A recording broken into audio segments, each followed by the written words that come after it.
ஹே குட்டீஸ், இந்த காட்டில் ஒரே ஒரு கர்ஜனை எல்லா விலங்குகளையும் நடுங்க வைத்தது. சிறிய முயல் பெரிய சிங்கத்தை எதிர்க்க போகுதா? என்ன நடக்கப் போகுது? வாங்க பாப்போம். ஒரு பெரிய காட்டில் எல்லாவற்றிற்கும் ராஜாவாக சிங்கம் வாழ்ந்தது. சிங்கத்தின் கொடூரத்தால் காட்டில் உள்ள விலங்குகள் பயத்தில் மறைந்தன. தினமும் ஒரு விலங்கை வேட்டையாடி சிங்கம் தன் பசியை தீர்த்தது.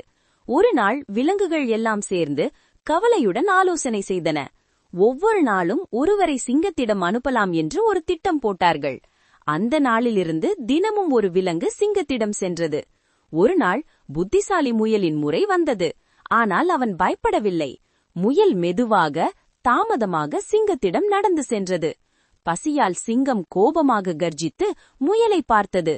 முயல் அமைதியாக வேறொரு சிங்கம் கிணற்றினுள் இருப்பதாக சொன்னது. கோபமடைந்த சிங்கம் முயலுடன் கிணற்றை நோக்கி சென்றது. கிணற்றுக்குள் பார்த்த சிங்கம் இன்னொரு சிங்கத்தை கண்டது. தன் பிரதிபலிப்பை பார்த்து சிங்கம் கர்ஜித்து சண்டை போட்டது. கோபத்தில் சிங்கம் கிணற்றுக்குள் பாய்ந்து விழுந்தது. முயலின் புத்தியால் காடு முழுக்க சந்தோஷமாக மாறியது. கதையின் நெறி: அறிவு இருந்தால் பெரியவனையும் ஜெயிக்கலாம். தேங்க்ஸ் ஃபார் வாட்சிங். Don't forget to like, share and subscribe for more fun.